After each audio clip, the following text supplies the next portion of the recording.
Hi everybody, it's Ed Conarchy, back with a new version of Conarchy's Corner.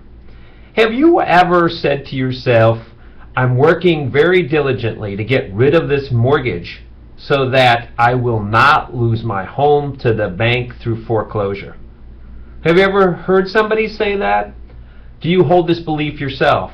I hear it a lot of times speaking with consumers across the country.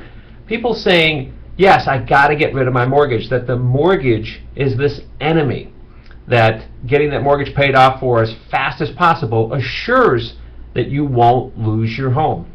Well, unfortunately, I'm here to share a story with you, a heartbreaking story. We will share with you the link so you can go right to it. It's out of a news station in Michigan, sharing that that's not always the case, that unfortunately you can lose your home to somebody other than the bank. In this case, it's the story of a lady who bought her home free and clear and does not have a mortgage, and unfortunately today she is at risk of losing it all. $164,000 is the current value of her home. She believes she's going to lose it all. As her realtor says in the video, all her future and all her retirement money is tied up in this home, and she's at the risk of losing it all to the county. For one missed installment of taxes dating back to 2011, she's paid everything since, but during the year that she bought the home, somehow that one installment slipped through the cracks and is now coming back to haunt her and robbing all the equity of her home. And I'm here to change people's opinion on getting rid of their mortgage. See, having a mortgage is not a risky venture like it used to be back in the 40s or 50s. In fact, having a mortgage today, and I'll share with you the parallel with this story, could be the best thing that you have going for you. Taking this situation with her is very important to understand that if she had a mortgage today, she would be in a much better position. So make sure you watch the video, and my thoughts here will make sense. That in this case right now she doesn't have a mortgage. The county is now foreclosing on her, not as a bank foreclosure, but as a tax foreclosure. Their home has gone into tax sale and has been sold for $80,000. Someone's willing to buy that home at half the market value. Now here's where an actual property tax foreclosure, a county foreclosure, is worse than a bank foreclosure, is that the difference between what's owed to the county right now, so that missed installment plus fees have grown to $2,000, and the county is going to sell it at tax sale for $80,000.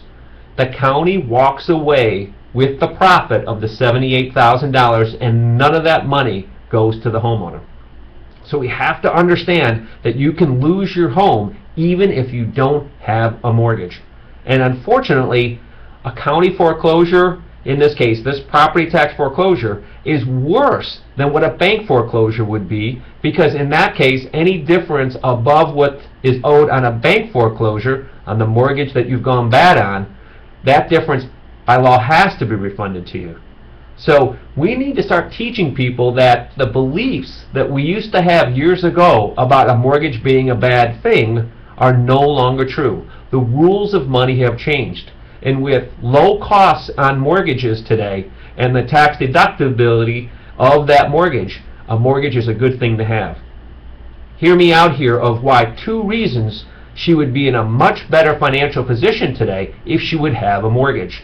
First, when she bought this home, using round numbers at $160,000, if she would have put just 20% down, $32,000, she would have a $128,000 mortgage taken out, and there would now be $128,000 somewhere else in her control, her money in her account, that would be protected.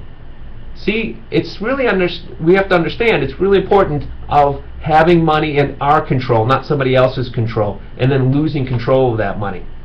And the second thing, which may be the most ironic here, is that if she did have a mortgage on this house, even if that installment in 2011 slipped through the cracks, she would have a partner. She would have a mortgage company on her side coming to her defense in her corner to help lobby against the county to make sure those errors were rectified.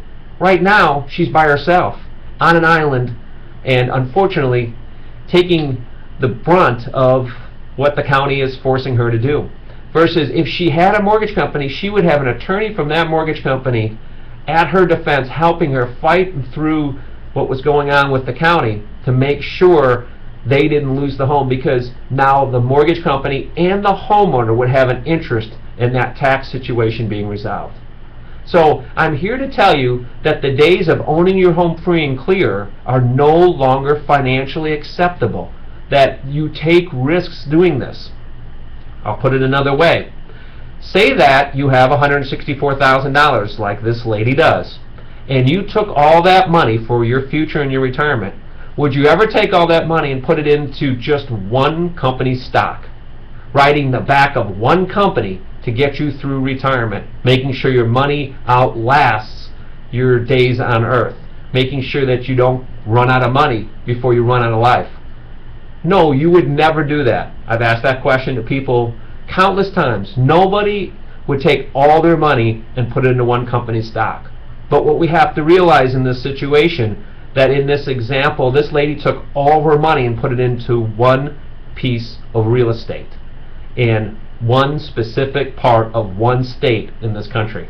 So we have to understand there's risks that come along with this. Now, I feel very sorry for this lady, but what we have to do is learn from her situation. As I always say, it's not so much what happens, it's what we learn from it, what we do about it.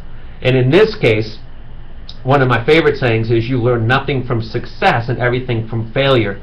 We need to learn from this example and be able to understand that owning a home free and clear is risky. And the final thing that I will leave with you on this understanding of a mortgage, that it's not your mom and dad's mortgage anymore.